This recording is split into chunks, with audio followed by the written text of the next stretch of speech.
what's up, folks? Joel here at the Chicago Music Exchange, and today I get to showcase for you the brand new Julianna Chorus vibrato pedal by Walrus Audio. The Julia is a great kind of chorus vibrato hybrid pedal, came out a few years back, and all they did was basically add some cool stuff to that and make it even better. It has the basic controls that you remember from the original Julia, which is the rate, which is the speed of the LFO, the depth, which is the strength of the effect itself. And the lag knob sets the center delay time that it is modulating from, so it's kind of real tight, smooth modulation on the left side here, a little bit. When you go to the right and add more and more lag, basically it gets like real seasick and vomit-inducing and atonal and bizarre, which is very cool in its own way for certain purposes. The DCV knob is basically dry, chorus, vibrato. You know, chorus is basically a dry and a vibrato signal mixed together. So when you're in the middle here, you get more of a chorusing sound. When you go full wet to vibrato, you're getting just the vibrato signal. Kind of dial in anything in between, but the cool thing is because it's stereo, and we did the demo in stereo, this knob becomes a non-factor because the mix is basically set by the volume of your two amplifiers because it's sending it clean to one and the vibrato signal to the other.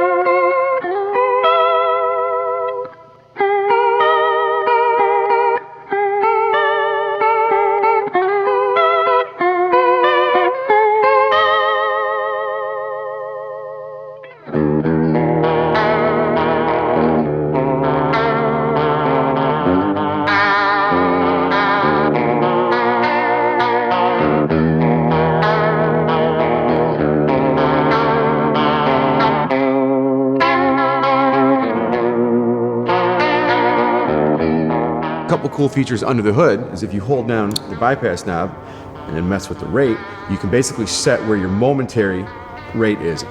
And so I've set it pretty fast and let go here. What that means is that I can step and hold down on the tap at any point and it will naturally ramp to the speed that I've set it at. It's kind of like how Leslie will speed up or slow down, you know, like this rotary speaker effect. So you can have it set like a nice, cool, smooth, slow chorus or vibrato sound and then hold down the tap tempo and it will automatically go into that other speed that you have set, you know, again under the hood on the rate knob. And then when you let go of it, it goes gently back to the speed that it's already set at on the knob, which is very cool.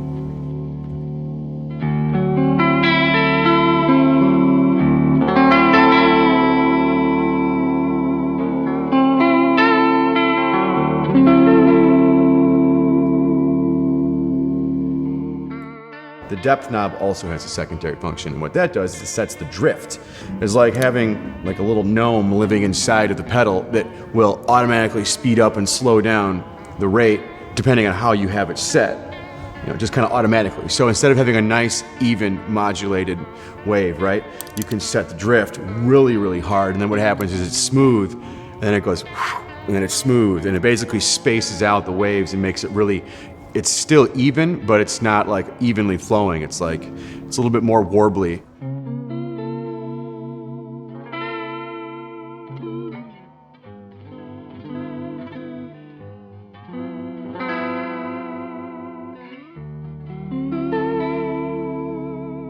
And then it gets really interesting when you combine the new drift functionality with the randomized wave shape, which you have in addition to the sine and the square wave.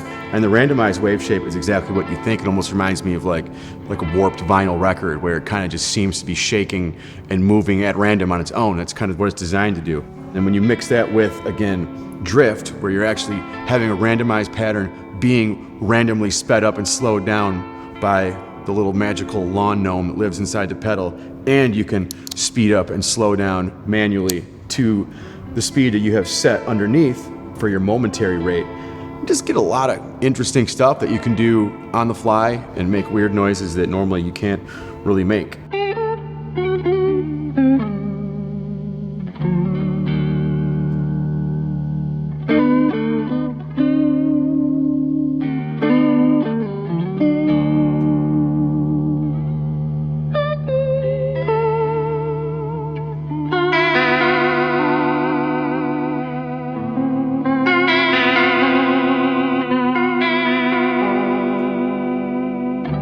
yeah, not much else to say. Very, very cool pedal. It doesn't really make bad sounds. If you like modulation at all, you should probably have this in your collection, because I guarantee you, you're going to be able to get certain sounds that you can't get with anything else, and get it very easily, and have it sound incredible, like all Walrus stuff.